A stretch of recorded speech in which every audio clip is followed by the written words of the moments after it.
Que Dieu est grand et exalté en puissance. Il est plus majestueux que tout.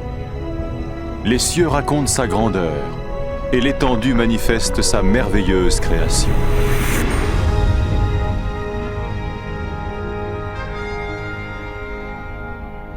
Jour après jour, ils ne cessent de parler, et chaque nuit, ils le font connaître. En créant les cieux, Dieu créa aussi la terre, et à partir de la poussière du sol, il créa l'homme et lui insuffla dans les narines le souffle de vie.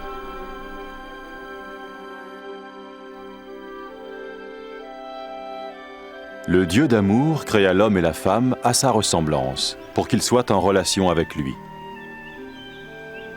Ainsi, au commencement, il révérait et honorait Dieu, et il vivait en harmonie avec lui.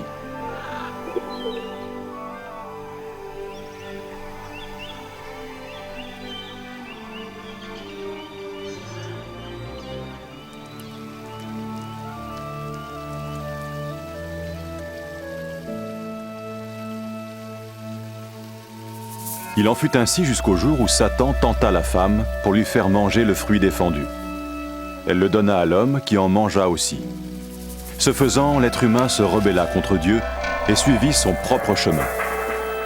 À cause de ce péché, l'être humain fut séparé de Dieu et jeté hors du jardin d'Éden.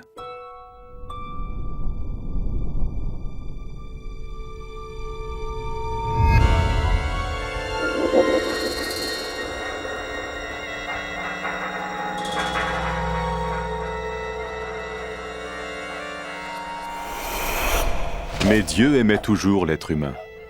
Il n'avait jamais souhaité être séparé de sa création. Cependant, comment Dieu pourrait-il être saint et source de toute justice s'il ne jugeait pas l'être humain à cause de son péché? Dans son livre saint, Dieu révèle son plan pour sauver le monde de son jugement.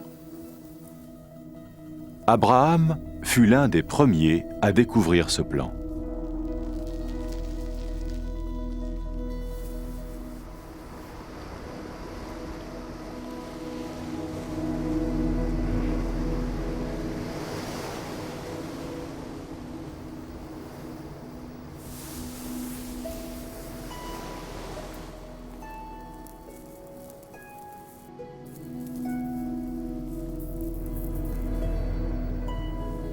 Abraham était un homme juste.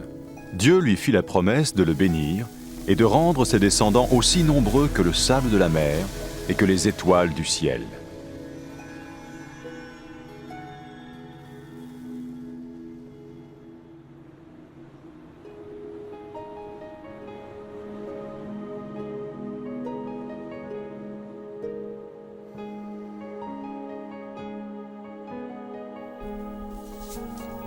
Pour mettre son obéissance à l'épreuve, Dieu dit à Abraham de sacrifier son fils en offrande pour lui. Abraham fit confiance à Dieu et chercha à lui obéir.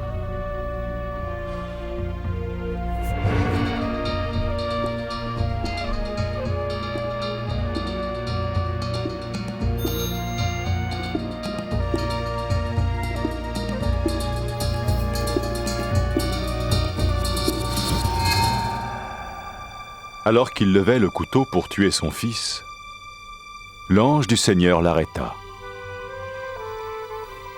Il vit qu'Abraham craignait Dieu et voulait lui obéir. Puis Abraham vit un bélier retenu par les cornes dans un buisson, et il le sacrifia à la place de son fils en offrande à Dieu. Par ce moyen, Dieu montra à Abraham qu'un agneau ou un animal similaire devait être tué pour couvrir pour un temps le péché, jusqu'à ce que Dieu pourvoie au sacrifice ultime qui paierait pour les péchés de l'humanité. De même que le péché avait séparé l'humanité de Dieu, ce sacrifice allait restaurer leur relation. Les Saintes Écritures parlent de celui qui allait venir pour être le sacrifice ultime pour les péchés du monde. Tout comme le bélier avait pris la place du fils d'Abraham, ainsi il allait prendre la place de l'homme pour que celui-ci puisse être pardonné. Certains parlent de cette personne comme du Messie, celui qui viendrait pour réconcilier une fois pour toutes le monde avec Dieu.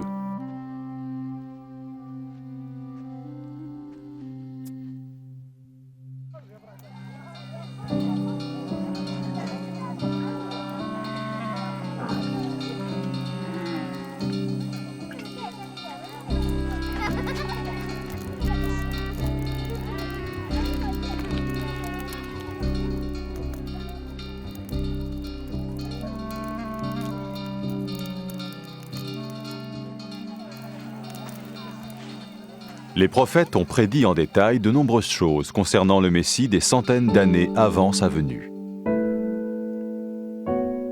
Le prophète Ésaïe a prédit qu'il naîtrait de façon miraculeuse.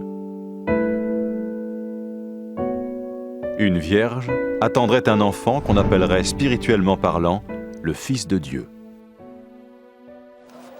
Le prophète Michée a prédit que le Messie naîtrait à Bethléem, tandis que le prophète Zacharie a dit à l'avance qu'il ferait son entrée dans Jérusalem sur un âne, et que Judas, l'un de ceux qui le suivaient, le trahirait.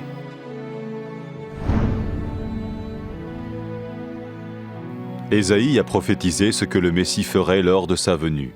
« L'Éternel m'a oint pour porter la bonne nouvelle aux malheureux, pour guérir les cœurs brisés, pour proclamer aux captifs la liberté et annoncer que le temps vient où l'Éternel va sauver son peuple. »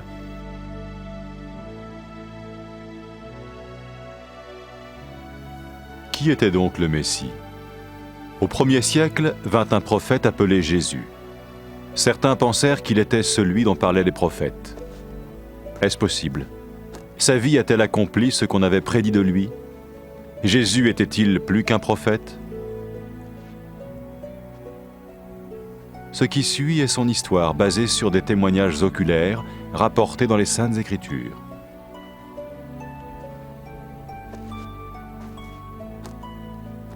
Un acteur joue le rôle de Jésus, et bien qu'aucun acteur ne soit digne d'un tel rôle, ce film a été tourné ainsi afin que nous puissions comprendre et bénéficier de la vie de Jésus.